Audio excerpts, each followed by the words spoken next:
Hello, it's SS2 ready to rock your day with a video of Marvel theories that are too good to avoid। यानी कि वो Marvel की theories जो कि सच्ची में बहुत ज़्यादा सच्ची लगती हैं। तो स्टार्ट करते हैं विद नंबर 1। तो ये थ्योरी ये कहती है कि टोनी स्टार्क ने अपनी कॉन्शियसनेस को बैकडअप कर लिया था, यानी कि खुद को एक एआई में टर्न कर लिया था, जैसा अर्निम जोला ने किया।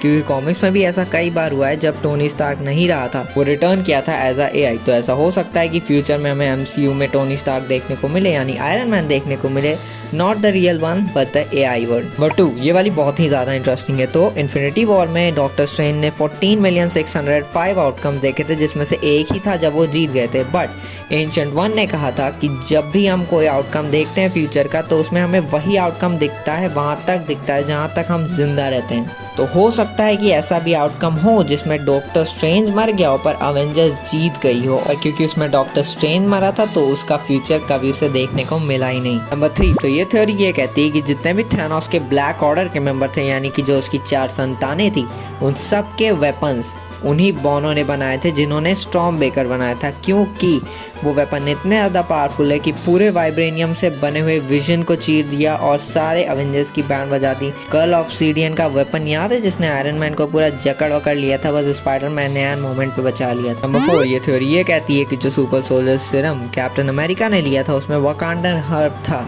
वही हर्ब जिससे ब्लैक पैंथर को उसकी पावर्स मिलती हैं। तो एक्चुअली ये बात थोड़ा सही भी हो जाती है, क्योंकि उससे पहले जब रेड स्कल ने सुपर सोल्जर सीरम यूज़ किया था तो उसको बहुत ही ज़्यादा साइड इफेक्ट हुए थे, पर कैप्टन अमेरिका का परफेक्ट था, और तभी कैप्टन अमेरिका की पावर्स काफ़ी हद तक एकदम सेम ही है। 5, ये थ्योरी ये कहती है कि ओडिन ने सारे इन्फिनिटी स्टोन कलेक्ट करने का यूज़ किया था। इसका प्रूफ हमें मिल जाता है क्योंकि उसके वॉल्ट में हमें एक तो पूरा इन्फिनिटी गॉन्टलेट मिलता है, जिसमें सारे स्टोन्स भी लगे होते हैं। फेक लगे होते हैं, पर इससे ये पता चलता है कि उसको सारे स्टोन्स के बारे में पता था। और वैसे भी ओडिन जैसा अभी था वैसा पहले नहीं था, वो पहले बहुत मार काट करने वाला इंसान था। तो हू नोस, उसने ऐसा सोचा होगा कि पूरी दुनिया पे कब्जा तो करना है। नंबर 6, ये थ्योरी ये कहती है कि ब्रूस बैनर ने नताशा को देखा था सोल वर्ल्ड में, जब उसने इन्फिनिटी गॉन्टलेट को यूज किया था, जैसे थैनोस ने देखा था गमोरा को के मरने के बाद। सबको पता है कभी भी सोल स्टोन का यूज होता है तो उन्हें अपने लव्ड वन देखते हैं। उस टाइम पे ब्रूस बैनर के सबसे ज्यादा पास नताशा थी,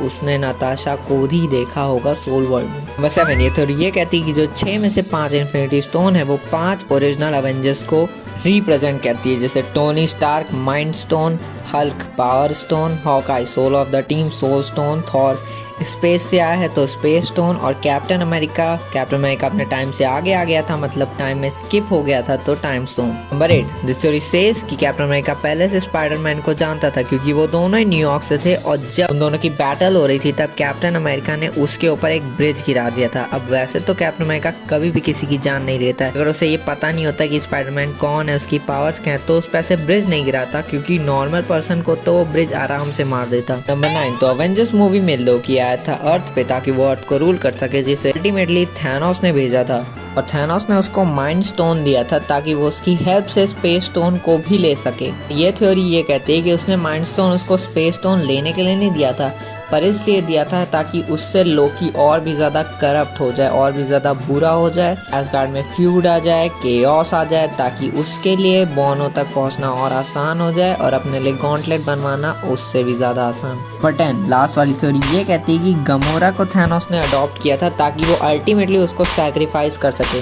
क्योंकि उसको भी पता था कि सोल स्टोन पाने के लिए किसी ना किसी लव्ड वन को सैक्रिफाइस करना पड़ेगा। पर जब वो गमोरा से बहुत ज़्यादा अटैच्ड हो गया तो उसने नेब्यूला को अडॉप्ट किया, ताकि गमोरा को नेब्यूला से अटैचमेंट हो जाए, और गमोरा अल्टीमेटली नेब्यूला को सैक्रिफाइस कर दे और सोल स्टोन उसे मिल जाए।